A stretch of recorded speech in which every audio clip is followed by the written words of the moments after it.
Bonjour à toutes et à tous. Merci de votre participation au webinaire Mines et Environnement organisé par l'Université du Québec en Abitibi-Témiscamingue. Le webinaire d'aujourd'hui s'intitule « Conception des recouvrements isolants pour la restauration des aires de stockage des rejets miniers situées en région de Pergélisol continu ». Je me présente, Stéphanie Duchesne, directrice du service des communications et du recrutement de l'UQAT, et j'ai le plaisir d'animer ce webinaire. Permettez-moi tout d'abord de vous transmettre quelques points d'information. Aujourd'hui, c'est le professeur de l'Institut de recherche en mines et en environnement de l'UQAT, M. Vincent Boulanger-Martel, qui agira à titre de conférencier. À noter que la présentation est enregistrée et sera disponible par la suite sur le site web des webinaires. L'ensemble des présentations est également disponible à cet endroit. La communication est possible via les outils Converser et questions-réponses situés en bas de votre écran. À noter qu'une période de questions d'environ 10 minutes est prévue à la fin de la présentation avec le professeur Boulanger-Martel. Donc, avant de céder la parole à notre conférencier, j'invite la professeure de l'IRM à l'UQAT, Mme Marie Guitoni, qui est également coéditrice du livre dont les chapitres font l'objet des différents webinaires Mines et Environnement, à faire le mot d'introduction. Merci Stéphanie. Bonjour à tous, bienvenue à ce 7e webinaire en Mines et Environnement de l'UQAT qui porte sur le contenu du livre Hard Rock Mine Reclamation, From Prediction to Management of Acid Mine Drainage. Pourquoi avons-nous fait ce livre? Eh bien, principalement parce que les connaissances sur la restauration minière étaient mûres pour être actualisées et rassemblées en un seul ouvrage. Cette science est encore relativement jeune, en effet.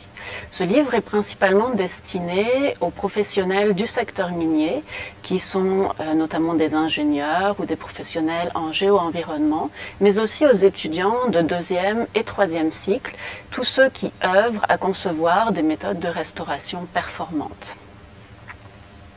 Ce livre a été écrit par toute une équipe de professeurs-chercheurs de l'UQAT et de Polytechnique Montréal, d'une manière intégrée et d'une manière interdisciplinaire. Ce sont tous des expertes et des experts chevronnés qui sont reconnus internationalement. Pourquoi avons-nous créé cette série de webinaires? Eh bien, principalement pour transférer les connaissances du livre au public francophone. En effet, ces webinaires sont faits en français. Ces webinaires conjuguent à la fois des connaissances pratiques et des connaissances fondamentales et vous présentent les dernières avancées scientifiques dans le domaine. Nous avons déjà réalisé 6 webinaires tirés du livre qui sont enregistrés et que vous pouvez visionner a posteriori. Aujourd'hui, nous allons vous présenter le 7e webinaire de cette série qui porte sur le chapitre numéro 9 du livre qui traite des recouvrements isolants. L'auteur principal de ce chapitre est notre conférencier d'aujourd'hui, Vincent Boulanger-Martel. Il a travaillé en collaboration avec le professeur Bruno Bussière de l'UQAT et avec le professeur Jean Côté de l'Université Laval, qui sont co-auteurs de ce chapitre. Quelques mots sur la biographie de notre conférencier d'aujourd'hui. Donc Vincent Boulanger-Martel est professeur à l'Institut de recherche en mines et environnement de l'UQAT depuis 2020. Il a une formation en génie géologique de l'Université Laval et il est également titulaire d'une maîtrise et d'un doctorat en génie minéral de l'UQAT en extension de Polytechnique Montréal. Ses principaux intérêts de recherche portent sur la géotechnique minière des régions froides, la restauration des sites miniers en conditions arctiques, le comportement thermo-hydro-géotechnique des aires de stockage des rejets miniers et finalement sur la gestion de la neige des parcs à résidus miniers. Je laisse maintenant ma place à notre conférencier d'aujourd'hui. Donc, j'invite à présent le professeur Boulanger-Martel à débuter sa présentation. Bonjour, merci Stéphanie, merci Marie pour l'introduction. Je suis content d'être avec vous aujourd'hui pour vous présenter le contenu du chapitre 9 et un petit peu plus aujourd'hui. Donc dans le chapitre, là, on va voir dans la présentation sur le chapitre aujourd'hui, on va voir l'ensemble du matériel qui a été présenté dans ce chapitre-là. Donc d'une manière assez détaillée. Puis je vous ai aussi ajouté quelques figures, quelques informations de plus pour complémenter ce qui est présent dans le chapitre. Donc la présentation d'aujourd'hui va aller comme suit. Donc je vais commencer par faire une petite perspective historique là, de la restauration en climat nordique. C'est une science qui est assez jeune, on va voir comment ça a évolué dans le temps. Ensuite, il y a certaines bases, certains fondements qui vont vous permettre de mieux comprendre le comportement puis la conception des recouvrements isolants qu'on va couvrir. On va parler principalement de pergélisol puis de réactivité des rejets miniers à basse température. Ensuite, on va aborder de façon assez détaillée là, le principe de fonctionnement puis la conception de ces recouvrements-là. Donc, c'est quoi les principaux paramètres qu'on doit prendre en considération. Ensuite, on va aller parler des facteurs d'influence. Finalement, qu'est-ce qui va affecter le comportement et la performance des recouvrements isolants. Puis finalement, je vais finir là, en vous présentant une méthodologie de conception et quelques dernières remarques là, en lien avec le recouvrement isolant. Donc, rentrons tout de suite dans le vif du sujet. La restauration des sites miniers dans l'Arctique, c'est une science qui est relativement jeune.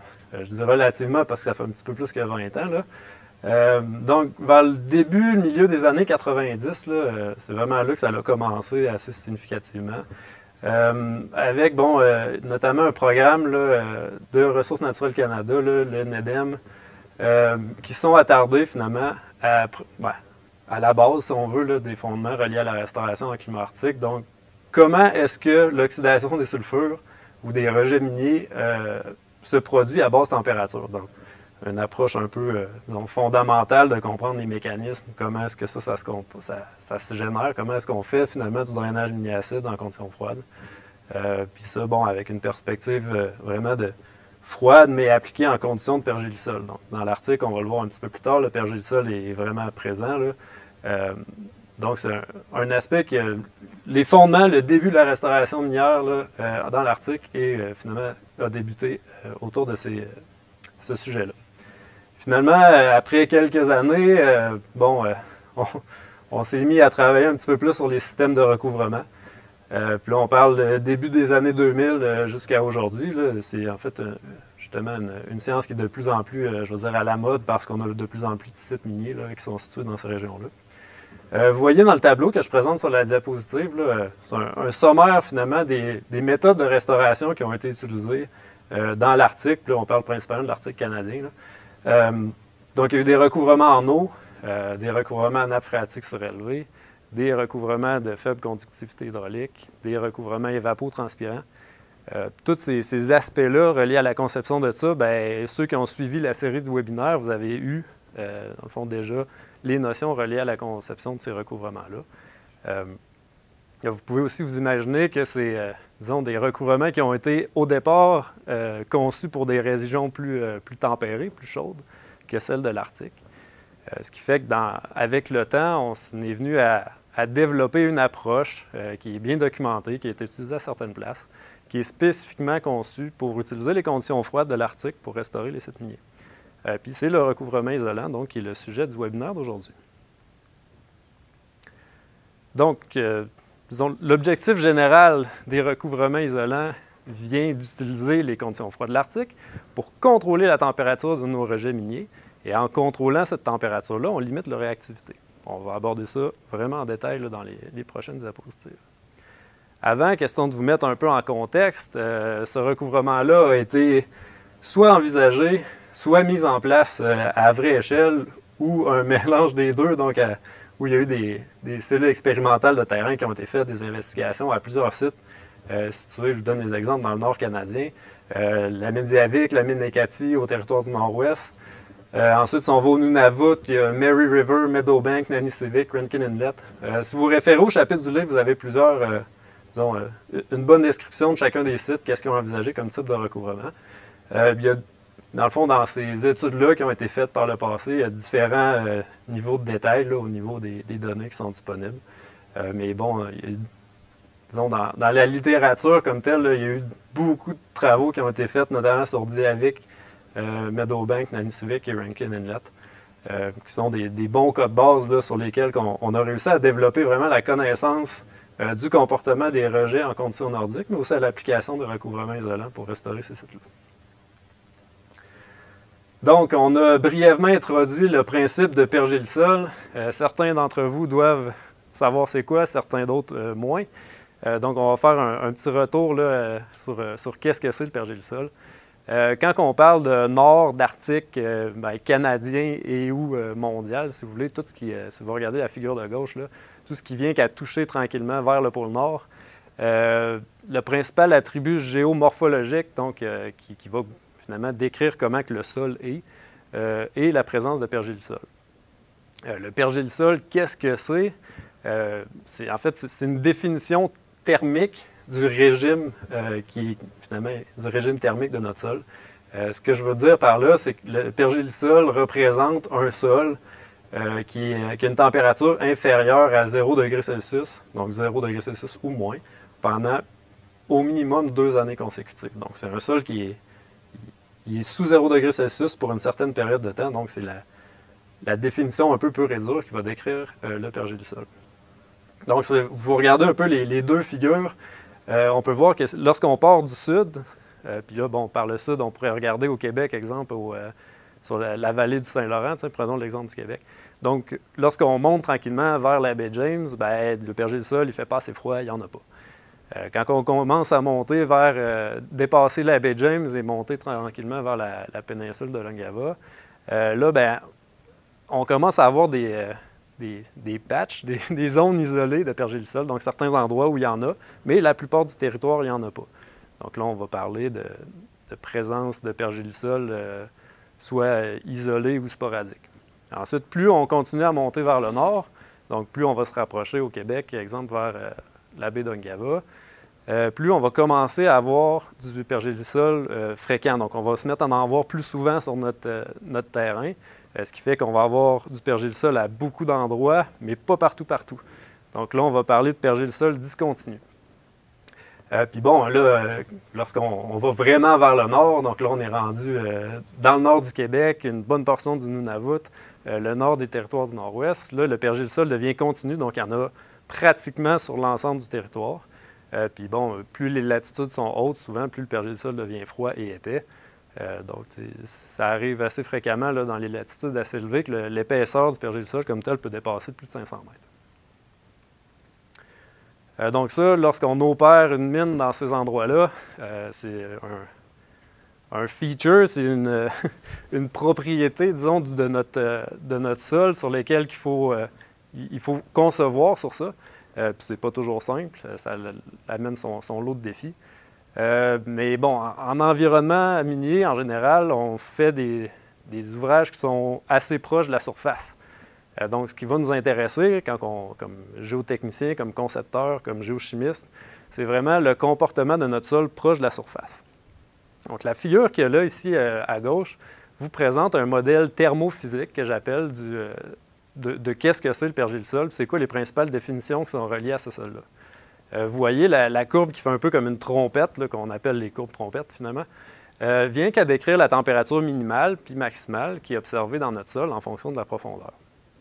Donc, essentiellement, ce que ça veut dire, ça, c'est dans une année, la température à une profondeur donnée peut varier entre le côté gauche de la courbe, donc le côté froid, et le côté droit, donc le côté le plus chaud. Dans une année, ce qu'on va voir, c'est les oscillations de température qui ressemblent à ça. Ça peut être une année ou ça peut être une période, dans le fond, d'observation. Tout ça nous amène, bon, rapidement, là, on a parlé vite de la définition du pergélisol, mais vous le voyez ici, l'épaisseur de notre pergélisol correspond essentiellement à la différence, en fait, entre la profondeur la plus creuse, où on commence à observer des températures en bas de 0 degré Celsius à l'année longue, et celle vers le haut, la même chose, où on termine, si vous voulez, d'observer des températures qui sont constamment en bas de 0 degré Celsius. On parle d'ouvrages de restauration proche de la surface, donc une définition qu'on va ramener assez souvent dans cette présentation-là, puis finalement, un des paramètres vraiment importants à la conception puis à la compréhension des recouvrements isolants est la couche active. Donc la couche active, elle, est l'épaisseur de sol qui gèle et qui va dégeler en fonction des saisons. Donc, quand l'été arrive, bon, la neige fond, le sol commence à dégeler. Et tout dépendant, on est où, quelles sont les conditions dans notre sol, l'épaisseur de cette couche-là va varier. Donc, on peut avoir une couche active vraiment mince lorsqu'on est au haut des hautes latitudes dans l'Arctique et sur le plateau du continent, versus que lorsqu'on est plus vers le sud, l'épaisseur de la couche active pourrait être beaucoup plus épaisse. Donc, tout ce système-là est gouverné essentiellement par deux choses. Je dis essentiellement parce que c'est une simplification un peu du phénomène. Donc, en bas, ce qui va gérer la quantité de chaleur qui est, si vous voulez, fournie par la Terre est le gradient géothermique. Donc, ça représente, c'est vraiment le principe de géothermie, donc la quantité de chaleur qui est fournie par le sous-sol de la Terre, si vous voulez, et la température froide à la surface du sol, donc le climat, si vous voulez. Donc, tout ça va venir qu'à créer un système qui devient à l'équilibre, relativement à l'équilibre, puis lorsqu'on vient faire des opérations minières, on va déstabiliser ce système-là. Et il faut concevoir en fonction pour voir comment est-ce que, lorsqu'on dépose nos rejets, ce système-là redevient à l'équilibre pour ensuite être capable de pouvoir finalement faire des approches de restauration qui peuvent utiliser la température en notre faveur. Donc, avant de rentrer vraiment dans la conception des recouvrements isolants en tant que tels, je veux introduire le principe de réactivité des rejets miniers à basse température. Si vous regardez la figure qu'il y a là, sur votre gauche, vous pouvez voir que le coefficient de réaction, donc ça représente essentiellement la réactivité des rejets miniers, tend à diminuer avec une baisse de la température. Donc, on est dans l'Arctique, il fait froid presque tout le temps. Donc, la réactivité des rejets miniers est relativement faible la majeure partie du temps. Par contre, on a vu avec la couche active, on peut avoir une zone dégelée. On a quand même un été, donc les températures peuvent être relativement élevées proche de la surface. Donc, ce qui fait qu'il peut y avoir de l'oxydation quand même des rejets miniers dans ces régions-là. Puis bon, la couche active est principalement notre endroit d'intérêt, puisque c'est elle qui va essentiellement contrôler le comportement géochimique de nos rejets. Il y a certains endroits, donc ici on voit là, que la réactivité devient presque nulle autour de 0 degré Celsius. Il y a d'autres sites, on va le voir tantôt, pour lesquels ce n'est pas le cas. Donc on a de la réactivité assez significative sous zéro. Puis bon, la relation que vous voyez là entre donc le KR, la réactivité de nos rejets, puis la température, est spécifique à chaque rejet.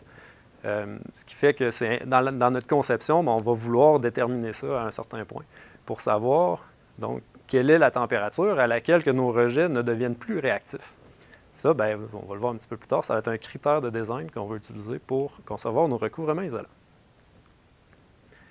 Et justement, on en parle à l'instant même. Donc, le recouvrement isolant, je l'ai introduit rapidement tantôt, son objectif est de contrôler la température des résidus miniers. Donc, vous voyez ici une simplification là, disons, un schéma qui simplifie le comportement des recouvrements isolants, où on a des rejets miniers réactifs qui sont déposés par-dessus un sol naturel, sur lequel on vient rajouter un recouvrement isolant. Donc, essentiellement, un recouvrement isolant, qu'est-ce que c'est? C'est une ou plusieurs couches de matériaux qui sont placées par-dessus nos rejets miniers réactifs. Et le but de cette couche-là, donc, est de premièrement, contenir la zone active à l'intérieur des matériaux de recouvrement. Donc, on ne veut pas que les résidus, ou les rejets, ils dégèlent. Et aussi, dans le fond, on veut maintenir nos rejets sous une température cible. La température cible, elle, qu'est-ce que c'est exactement? C'est la température à partir de laquelle que nous savons que nos rejets ne sont pas réactifs. Donc, en faisant ça, on vient qu'à répondre à deux critères. Donc, on contrôle la température de nos rejets, donc ils ne sont pas réactifs. Et en même temps, on a une température qui est froide, qui est presque toujours sous zéro. Donc, notre eau est majoritairement gelée, donc il n'y a pas de mouvement d'eau, ce qui fait que si jamais on pouvait avoir de la réactivité, tout notre système contient l'eau sous forme de glace, donc il n'y a pas vraiment d'écoulement, surtout dans le coin de l'interface proche de nos rejets miniers. La conception de tout ça est le but principal, finalement, est d'optimiser l'épaisseur de notre recouvrement. C'est basé sur quoi? Ça, c'est basé sur les propriétés de nos matériaux, puis essentiellement le climat, donc qui va gérer la quantité de chaleur qu'on échange sur le dessus. Puis on optimise cette épaisseur de recouvrement-là pour être capable de maintenir notre température cible en tout temps, donc à court terme, à long terme, à notre interface entre les rejets et le recouvrement. Donc voici quelques exemples là, qui vous présentent finalement des températures cibles qui ont été déterminées pour plusieurs sites. Ça a été, dans le fond, c'est des données qui sont obtenues en fonction de courbes de réactivité température, comme je vous ai présenté avant. Vous voyez que c'est assez variable, que ça dépend des sites. Donc, Meadowbank, on parle autour de 0 degrés Celsius. C'est dans le fond des données qui ont été obtenues là, par notre groupe de recherche. Nanisivik, il y a des travaux assez substantiels qui ont été réalisés à cette mine-là, où ils ont observé qu'il y a une réduction entre 3 et 4 fois de la réactivité des rejets, entre 15 et moins 3 degrés Celsius. Qu'il y avait toujours une certaine réactivité qui était mesurable à moins 4. Donc, certains auteurs ont utilisé une température cible d'entreposage de moins 5 degrés Celsius pour évaluer la performance de certains recouvrements là, qui ont été testés à cette mine-là. Même genre d'approche a été réalisé à Raglan par notre groupe de recherche aussi, où on a déterminé que la température cible d'entreposage de ces résidus-là pouvait varier là, entre moins 2 et moins 6 degrés Celsius. Puis bon, Rankine Inlet, on parle plutôt autour de moins 2 degrés Celsius là, comme température cible d'entreposage. Donc ce qu'on voit là, c'est qu'on a un bon éventail de températures qui doit être déterminé pour chacun de nos sites pour pouvoir faire notre conception adéquatement. Donc, on vise à contrôler la température.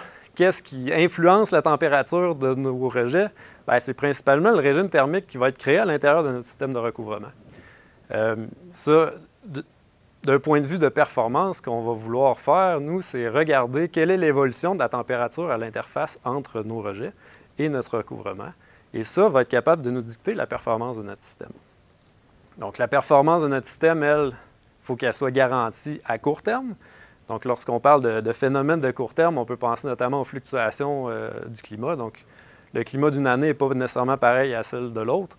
Donc, c'est des choses qu'il faut qui soient prises en compte lors de la conception de ce recouvrement-là.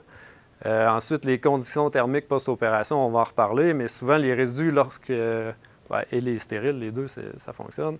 Lorsqu'on les dépose, on les met en place, on les entrepose à la surface, on vient perturber le régime thermique de notre sol qui reçoit ces rejets-là. Et ça a un impact sur le comportement de notre ouvrage, donc sur la performance. Donc, il faut aussi garder ça en tête lorsqu'on fait la conception de nos recouvrements. Et à long terme, c'est assez évident, là, les changements climatiques. On parle d'une approche thermique, donc la température est vraiment quelque chose qui va être important comme paramètre de conception. Maintenant, avant d'embarquer dans les configurations de recouvrement, parce qu'il y en a plusieurs, je vais vous introduire certains mécanismes de transfert de chaleur. Là, je fais référence au chapitre 3 du livre, donc la dernière partie de ce chapitre-là parle des mécanismes de transfert de chaleur. Pour aujourd'hui, je n'entrerai pas nécessairement dans les détails, mais je veux que juste que vous conceptualisez qu'est-ce qui contrôle quoi. Donc, si on regarde le 1 ici, sur cette figure-là, en fait, est assez populaire, là, assez bien reconnue dans le transfert de chaleur. Ça représente, dans le fond, le domaine de prédominance de certains mécanismes de transfert de chaleur en fonction du degré de saturation et du diamètre équivalent, donc finalement de la taille des pores de nos matériaux. Donc, ce qu'on voit, c'est que le 1, finalement, qui est la conduction, vient qu'à gouverner le transfert de chaleur dans une bonne majorité de matériaux, dont plusieurs qui sont utilisés là, pour la conception de recouvrement isolant. Donc, je n'embarque pas plus en détail, gardez ça en tête. Le point 6 que vous voyez là représente la zone de prédominance de la convection naturelle. La convection naturelle, qu'est-ce que c'est? Ça, c'est dans les matériaux grossiers qui sont drainés, donc un bon espace poreux où l'air peut circuler à l'intérieur. On peut avoir un mécanisme qui est créé donc, par un gradient de température qui peut accélérer l'extraction de chaleur due à la circulation de l'air à l'intérieur de nos matériaux. Ça, c'est un mécanisme qui est présent là, spécialement en hiver, en fait, lorsqu'on a de l'air chaud qui est contenu dans notre recouvrement, donc à la suite de l'été, où on vient refroidir, si vous voulez, le dessus de nos matériaux. Donc, on a une couche qui vient avec, dans le fond, de l'air froid sur le dessus, qui, elle, est plus dense, donc vise à couler, si vous voulez, à l'intérieur du recouvrement. Puis ça induit des cellules de convection qui peuvent nous aider à extraire la chaleur de notre système pendant l'hiver. Et finalement, la chaleur latente. La chaleur latente, qu'est-ce que c'est? C'est une quantité d'énergie qui est contenue dans l'eau. Et cette énergie-là doit être relâchée pour être capable de geler notre matériel. Donc, on doit, disons, enlever beaucoup de chaleur à l'eau pour qu'elle soit capable de geler. Et à l'inverse, lorsqu'on dégèle, il faut être capable, pardon, finalement, d'injecter de la chaleur, si vous voulez, dans l'eau pour qu'elle puisse changer de phase. Ce que ça a, ça, comme impact, vous voyez sur cette figure-là, l'évolution de la profondeur de dégel en fonction, finalement, du climat, des indices de dégel. Donc, ça représente, finalement, un nombre de degrés jour là, pour la période de dégel en pointillé des matériaux non saturés, des stériles, en fait, et en ligne pleine pour des résidus miniers saturés. Puis ce qu'on voit avec ça, c'est que les profondeurs de dégel sont beaucoup plus importantes pour des matériaux drainés, donc des matériaux qui ne contiennent pas d'eau, comparativement à des matériaux saturés là, pour un même climat, si vous voulez, ou un même indice de dégel. Donc, ces trois mécanismes de transfert de chaleur-là sont un peu à la base de la conception des recouvrements isolants. Là, je vous présente, c'est d'ailleurs une figure là, qui est tirée du livre, donc 5 configurations types, si vous voulez, des configurations générales là, de recouvrement isolant, où on a la plus simple qui représente une épaisseur de matériaux, ça peut être disons, de plusieurs origines, là, qui sont déposés par-dessus nos rejets et qui vont contrôler la température de nos rejets, principalement par conduction. Donc, ce que ça veut dire, ça, essentiellement, c'est qu'il n'y a pas de mécanisme spécifiquement conçu pour accélérer, dans le fond, le refroidissement de nos rejets ou bien pour empêcher là, la profondeur de dégel par chaleur latente. Mais quand on va vers les scénarios, je vais les appeler plus complexes, là. Donc, vers la droite, on peut incorporer à l'intérieur de nos conceptions, donc pour B et E, par exemple, une couche donc, qui vise à être saturée, donc qui va contenir beaucoup de chaleur latente, qui va aider à contribuer à réduire la profondeur de dégel et contrôler, dans le fond, la température de nos rejets miniers. Donc, ça nous donne un paramètre qui nous permet de contrôler un petit peu plus la température et aussi, des fois, optimiser l'épaisseur des matériaux de nos systèmes. Et même chose, donc, lorsqu'on utilise ou qu'on a à disponibilité des matériaux grossiers, on peut concevoir des recouvrements qui vont viser, dans le fond, à ajouter une composante de convection naturelle dans ces systèmes-là et donc utiliser le pouvoir refroidissant, si vous voulez, de la convection naturelle à notre avantage. Donc ça, ce que ça fait finalement, c'est que les recouvrements isolants peuvent avoir des systèmes à une couche, à plusieurs couches et avoir plusieurs sortes de matériaux qui vont des matériaux très fins qui retiennent l'eau aux matériaux plus grossiers qui forcent la convection naturelle à l'intérieur de ces systèmes. Donc, je vous ai sorti deux exemples pour vous montrer la variabilité, si vous voulez, des conceptions reliées à ça. Je vous présente le cas Meadowbank, qui, eux, bon, aux dernières nouvelles, prévoyaient entre 2 et 8 mètres d'épaisseur de stérile comme recouvrement isolant. Cette épaisseur-là varie en fonction, finalement, de la topographie locale. Et dans le cas des halles de stériles, on parle plutôt de 4 mètres. Donc, on a quand même un large éventail pour un même site en épaisseur. Et avec une conception relativement simple, où on a une valorisation des stériles miniers. Et un autre exemple qui est le cas d'Iavik, où on vise à avoir de la convection naturelle dans une couche qui est située au-dessus d'un til naturel qui, lui, contient une bonne quantité de chaleur latente. Donc là, on a un système qui est un peu plus complexe, si vous voulez, où il y a plusieurs mécanismes qui vont venir intervenir là, dans le comportement de ce système-là. Et donc, un cas qui a été beaucoup étudié là, aussi dans le domaine de la recherche.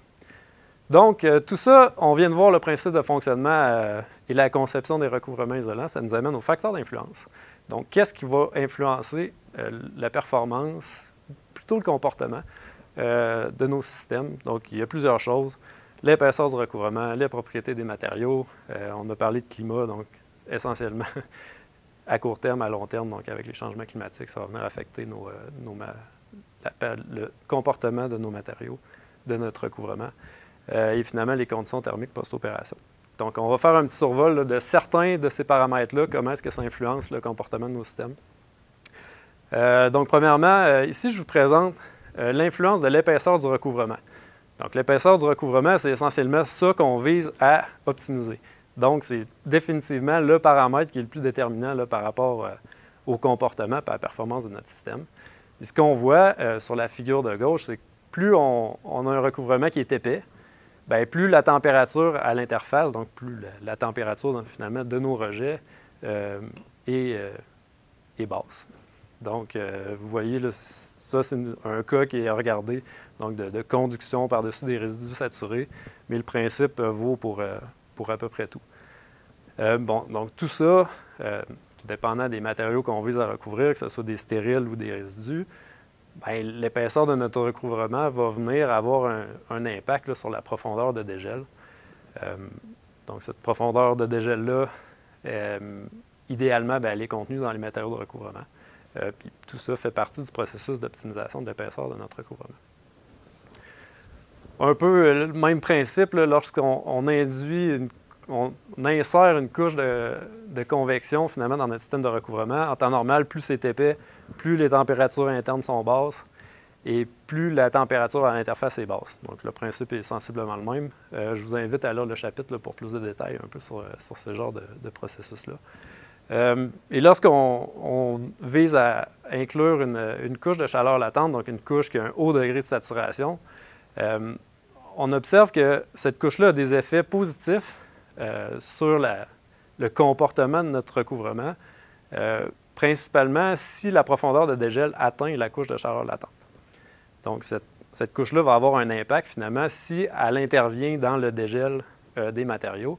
Autrement, si la profondeur de dégel ne se rend pas, ça a un effet assez négligeable là, sur la profondeur de dégel, puis finalement, le comportement thermique là, global de notre système. Ça nous mène aux propriétés des matériaux de recouvrement. Bon, les propriétés comme telles, encore là, c'est des paramètres qui sont assez intrinsèques là, à la conception. Par contre, dans un système naturel, donc une fois que c'est installé sur un site, bon, ben, c'est sûr qu'il va y avoir des variations qui peuvent être attribuées à de l'hétérogénéité. Certaines variabilités locales aussi. Bon, je vous ai mis quelques exemples. Là, c'est assez facile de voir qu'il peut y avoir des variations de densité, de porosité, de teneur en eau, de granulométrie, même finalement de conductivité thermique parce qu'on n'a pas nécessairement tous les matériaux à l'échelle du site, ce qui va avoir un certain impact.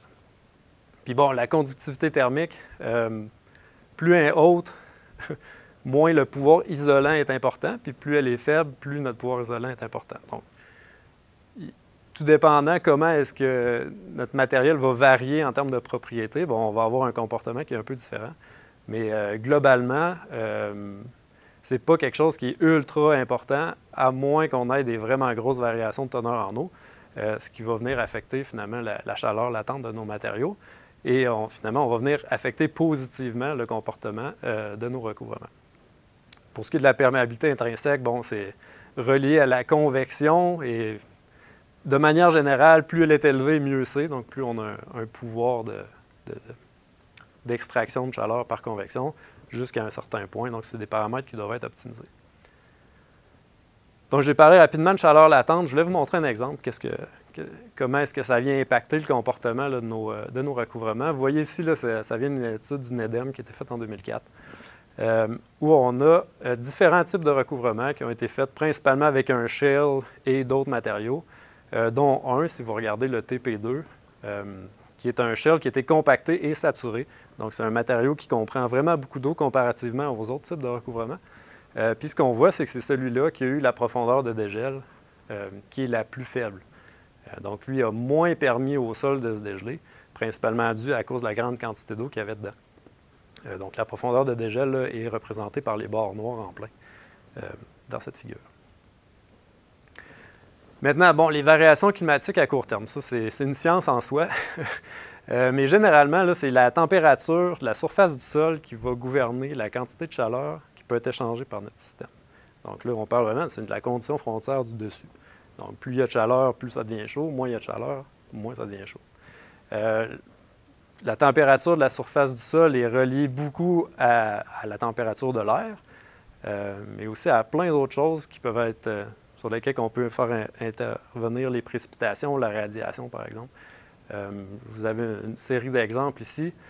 Ce qu'on va regarder principalement, bon, je pourrais mentionner là, que l'orientation et l'inclinaison de la pente est importante parce que, bon, on va finir par avoir une surface qui est exposée au soleil versus une surface qui n'est pas exposée au soleil. Vous pouvez vous imaginer assez rapidement là, que le comportement va être différent.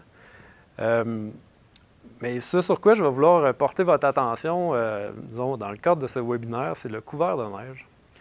Parce que la neige est quelque chose d'assez complexe quand on parle de transfert de chaleur et de thermique. Puis bon, ça a un impact assez significatif sur les températures de la surface du sol pour qu'on en discute un peu aujourd'hui. Donc, vous voyez ici, c'est l'évolution des températures qui ont été mesurées dans l'air et à la surface d'un recouvrement minier en fonction du temps. Donc, ce qu'on voit, c'est que généralement, la température de la surface du sol est un petit peu supérieure à celle de la température de l'air. Ça, c'est ce à quoi on s'attend dans la vie normale. Mais vous pouvez voir, comme dans l'année 2015 et 2016 et 2016-2017, pendant les hivers, des températures de la surface du sol qui sont significativement plus élevées que la température de l'air. Donc là, on parle en moyenne de 8 à 10 degrés plus haute. Puis bon, les études de terrain qu'on a faites à cet endroit nous ont montré que ces différences-là étaient principalement dues à l'accumulation de neige qui avait eu lieu durant ces 2 années-là et qui n'avait pas eu lieu durant les 2 autres années. Donc, vous pouvez voir assez rapidement que, bon, on refroidit notre système pendant l'hiver, mais si on a de la neige par-dessus, on n'est pas capable d'extraire la chaleur, ce qui fait qu'on va avoir un comportement qui va être beaucoup affecté par le couvert de neige. Maintenant, on parle de chaleur latente, degré de saturation depuis tantôt. Je vais vous présenter aussi là, comment est-ce que les variations climatiques, il est marqué à court terme, ça peut être aussi à long terme, vont venir impacter finalement la performance de notre système ou les températures. Ce qu'on peut voir avec cette figure-là, donc qui est la même qui présente la profondeur de dégel en fonction de la température, si vous voulez, c'est que pardon. C'est que dans le cas des matériaux saturés, donc si vous vous promenez un peu sur l'axe des indices de dégel en bas, on a peu de variations en profondeur de dégel, versus pour les matériaux qui sont plus saturés, si on a une petite variation de température, donc une année un petit peu plus chaude, on va avoir des profondeurs de dégel qui sont quand même beaucoup plus importantes que pour les matériaux qui sont saturés. Maintenant, on va parler de conditions thermiques post-opération. Ça, c'est un facteur qui est très, très, très important quand on parle de matériaux qui sont vraiment mouillés, donc des résidus conventionnels, par exemple. Ce qui arrive avec ça, c'est que, bon, la chaleur latente vient... il y a une grande quantité de chaleur latente qui vient avec l'eau.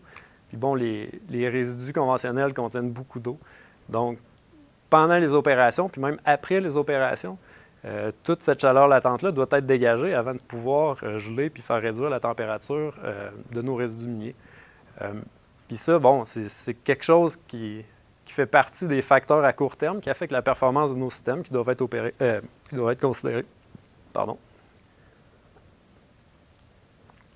Considérés dans la conception de nos systèmes. Donc, vous voyez la figure de droite où on voit l'évolution de la température au centre et à l'interface en fonction des années. Et lorsqu'on a finalement des matériaux qui sont pleins d'eau et qui ont besoin finalement de dégager toute la chaleur latente, il y a une certaine période avant que ça gèle. Donc ici, on parle d'environ une dizaine d'années avant de pouvoir voir un gel des matériaux. Et on vient finalement qu'à faire chuter ensuite la température de ces matériaux-là une fois que la chaleur latente est toute dégagée. Donc là, on vient de parler un peu de court terme. Si on va à plus long terme, on parle nécessairement de changement climatique. Le changement climatique, c'est quelque chose qui est ultra important là, dans nos conceptions d'aujourd'hui. Au Canada, de manière générale, là, notre augmentation de température de l'air prévue est environ le double de la moyenne globale. Puis c'est encore pire pour l'Arctique canadien. Donc plus on va au nord, pire c'est. On a des taux anticipés là, qui sont autour de 3 fois la moyenne globale pour ces régions-là. Ce qui fait des augmentations de température de l'air assez importantes, une augmentation du ratio pluie-neige. Bon, l'air est plus chaud, donc on a moins de neige. La période couverte là, est moins importante. Puis avec ça, bon, vient une augmentation de la présence et de la fréquence des événements extrêmes qui doivent être considérés dans nos designs parce que, veut pas, ça a un impact sur la température du sol en général, sur la profondeur de dégel et quand on parle de recouvrement isolant, donc sur la température à l'interface. Comment ça se traduit tout ça? les changements climatiques sur le comportement et la performance des recouvrements isolants, c'est que, bon, à court terme, comme on vient de parler, on a une période de gel, le freeze-back, qui est marqué ici, donc où nos matériaux doivent commencer à geler. Et ensuite, les changements climatiques, donc ici, on présente quand même une évolution assez simple, mais viennent qu'à impacter la température donc, au centre de nos rejets et à l'interface. Avec le temps, on voit une augmentation graduelle des températures, ce qui, comme vous pouvez voir, vient qu'à impacter à long terme, finalement, le comportement et surtout la performance de nos systèmes de recouvrement. Donc ça, il y a des manières d'intégrer ça dans le design, dans la conception des recouvrements isolants. Ça fait, à l'heure d'aujourd'hui, c'est quand même, ça fait partie des défis, disons, que les concepteurs ont besoin de relever pour pouvoir concevoir adéquatement des recouvrements isolants. Donc, on vient de voir le principe de fonctionnement, c'est quoi les principaux facteurs qui influencent le comportement et la performance de nos systèmes. Maintenant, dans le fond, dans le chapitre du livre, on vous propose une méthodologie de conception pour les recouvrements isolants, qui est présentée là.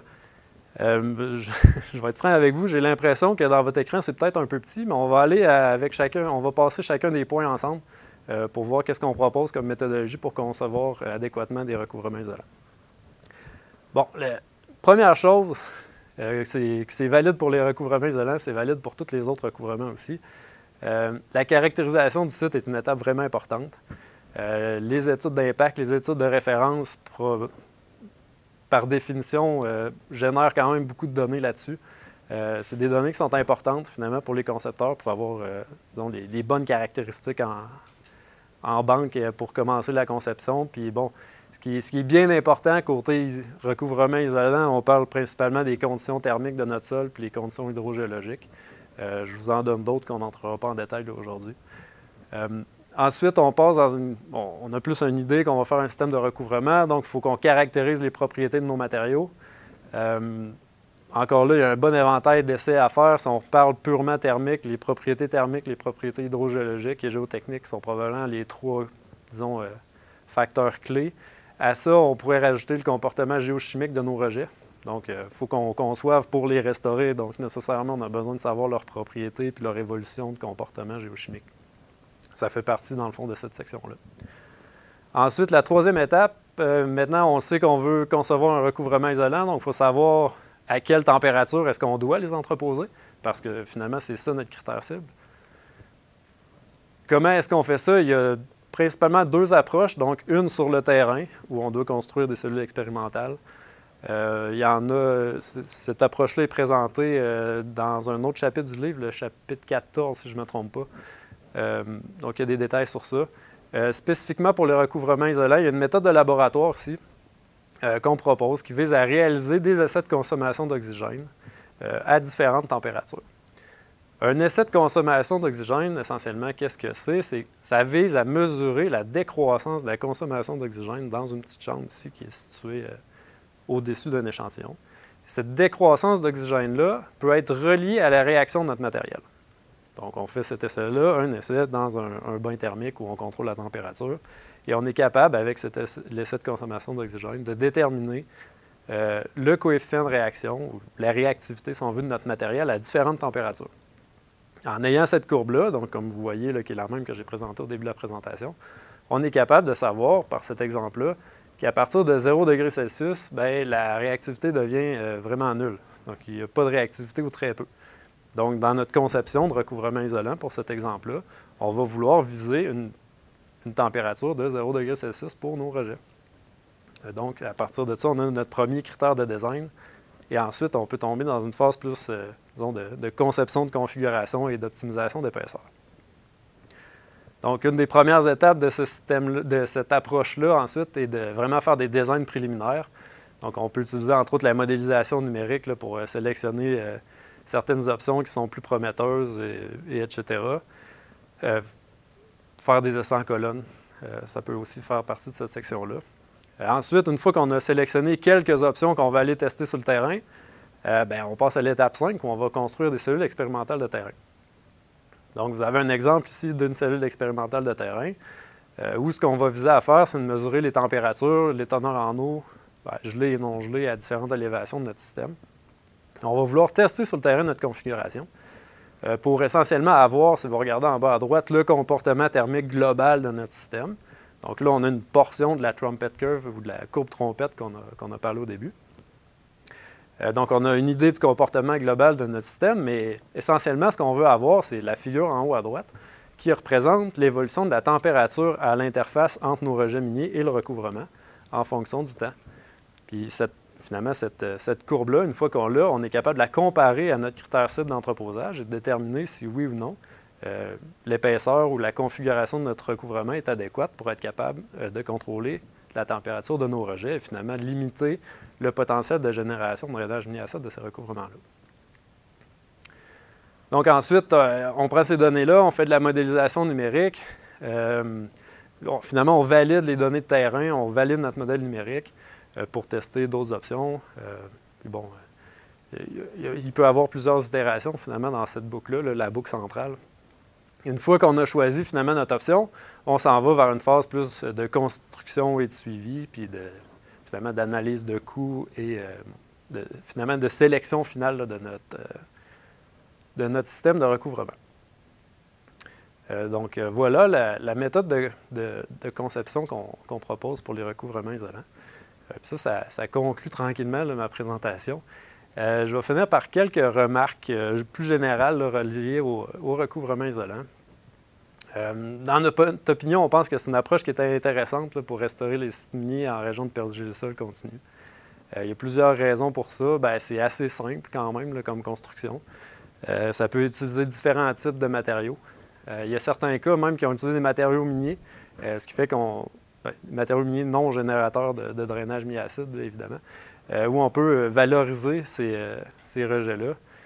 Finalement, on diminue l'empreinte environnementale là, finalement, des sites miniers en suivant cette approche de valorisation des matériaux-là. Les recouvrements isolants, vu qu'ils ont une conception assez simple, c'est assez facile aussi de les ajuster. Donc, si on fait un suivi, on fait, par exemple, un recouvrement isolant de 3 mètres et on se rend compte, suite au monitoring de notre système, que ce n'est pas nécessairement assez ou que la science avance au travers du temps, puis on se rend compte qu'avec les changements climatiques du jour, notre conception n'est pas adéquate. Il y a une possibilité de pouvoir venir le modifier en rajoutant du matériel, des choses de même. Chose qui peut être faite aussi en cours d'opération lorsqu'on fait de la restauration progressive. Puis finalement, je l'ai mentionné un peu brièvement là, pendant la présentation, mais les changements climatiques, c'est définitivement là, la principale source d'incertitude qui est reliée à cette approche de restauration-là. Ça va affecter nécessairement la performance à long terme. Donc, côté, besoin en recherche plus urgent, c'est définitivement la section sur laquelle il faut qu'on s'attarde. Savoir finalement comment est-ce qu'on peut intégrer les changements climatiques dans la conception de ces recouvrements-là de manière un peu plus, assez rigoureuse pour être capable de finalement générer des conceptions robustes à long terme. Donc, sur ça, j'aimerais remercier l'UQAT, Polytechnique Montréal et tous les partenaires de notre groupe là, pour la création du livre, premièrement, et deuxièmement, de la série de webinaires, là, principalement ici à l'UQAT. Donc, merci. Je vous laisse une série de références qui sont essentiellement celles du livre. Donc, pour ceux qui veulent plus de détails, vous pouvez les voir ici. Ou aller voir directement dans le chapitre 9 à la fin. Là, vous avez toutes les références clés sur lesquelles que j'ai inspiré. Nous avons inspiré le chapitre et ma présentation d'aujourd'hui sur les recouvrements isolants. Merci beaucoup, professeur Boulanger-Martel. Donc, nous allons pouvoir passer à la période de questions. Au départ, donc allons-y avec une première question qui nous a été posée. Quel est l'effet indésirable majeur des sulfures sur les recouvrements isolants? Okay. Sur les recouvrements, en fait, idéalement, là, pour concevoir et construire un recouvrement isolant, on veut utiliser des matériaux qui n'en ont pas ou vraiment très peu de sulfure, parce que c'est les sulfures qui vont, entre autres, faire qui sont potentiellement générateurs de contaminants. Donc, on veut utiliser des matériaux qui sont non problématiques pour la construction des recouvrements. Donc, l'idée vraiment est de ne pas en avoir dans le recouvrement, mais de les avoir plutôt dans les matériaux en dessous qui, eux, c'est ceux-là finalement qu'on vise à protéger à isoler ou à contrôler leur température, leur réactivité, pour pas qu'ils génèrent de contaminants. Donc, l'idée est de ne pas en avoir dans le système de recouvrement, mais finalement de recouvrir ceux qui en contiennent. Merci beaucoup.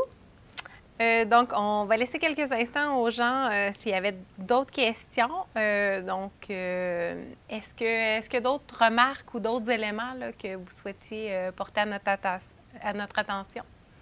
Bien, écoutez, sérieusement, je pense que je vous invite à... Gênez-vous pas, là, on est là pour le temps qu'il y aura des questions, là, donc gênez-vous pas à les poser là, sur le chat. Là, ça va me faire plaisir d'y répondre.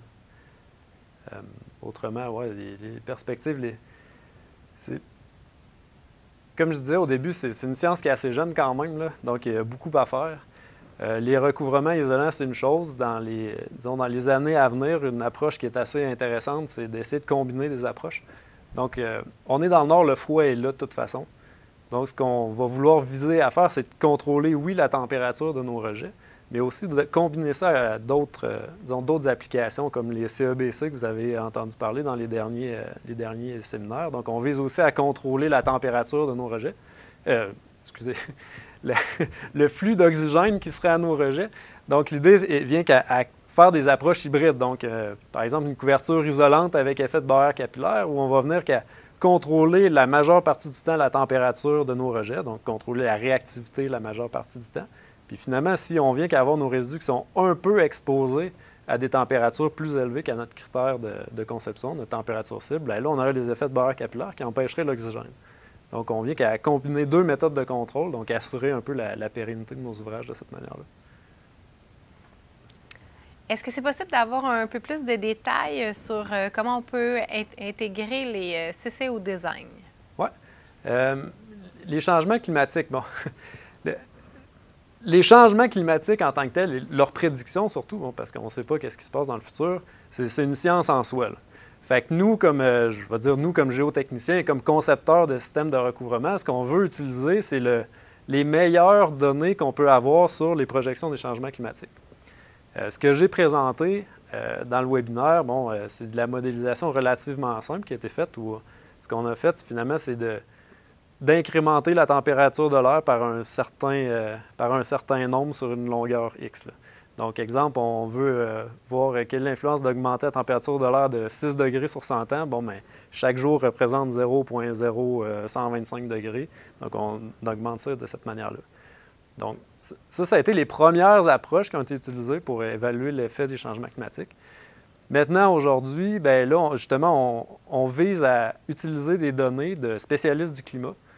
Donc, là, on a des modélisations qui sont beaucoup plus complexes, qui utilisent, dans le fond, les modèles de circulation globaux. Donc, c'est une approche vraiment de modélisation climatique comme intrant dans nos modèles pour être capable d'estimer ensuite le comportement des recouvrements.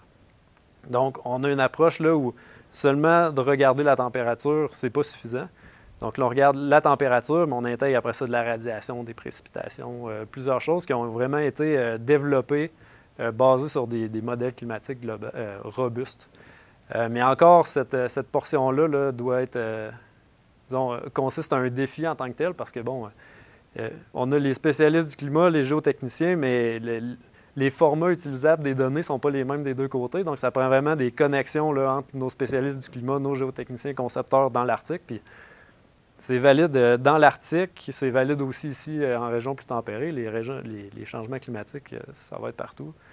C'est valide en mine, mais ça peut être aussi pour toutes les autres infrastructures civiles. L'approche est sensiblement la même, mais il faut qu'on se parle. Fait que le défi est là, de faire la transition entre les deux. Disons, au niveau de la science, on est là. On est en train de... Oui, d'utiliser les données des modèles climatiques, mais il y a encore beaucoup de travail sur le comment puis de quelle manière est-ce qu'on peut concevoir optimalement en utilisant ces données-là. Est-ce que vous diriez que c'est le plus grand défi à venir là, dans le contexte? Définitivement, oui.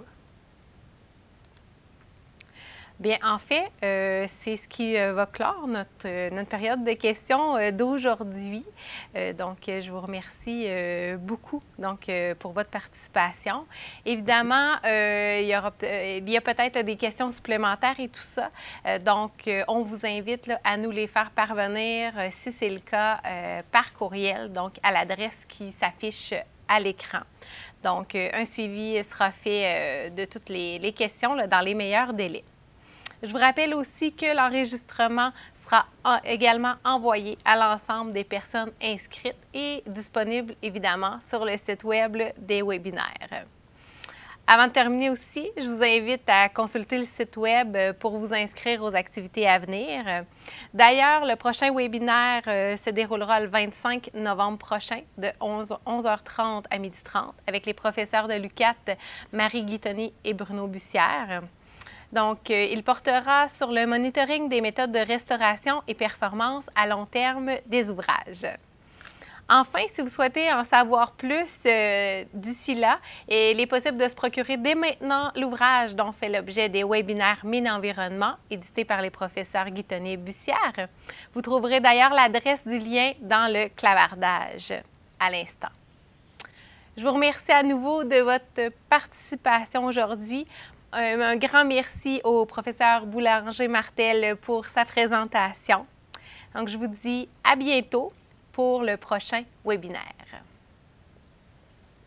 L'Institut de recherche en mines et en environnement, renommé sur la scène internationale, présente le premier MOOC sur les mines et les changements climatiques. C'est une nouvelle formation en ligne gratuite et à la portée du grand public. Inscrivez-vous dès maintenant.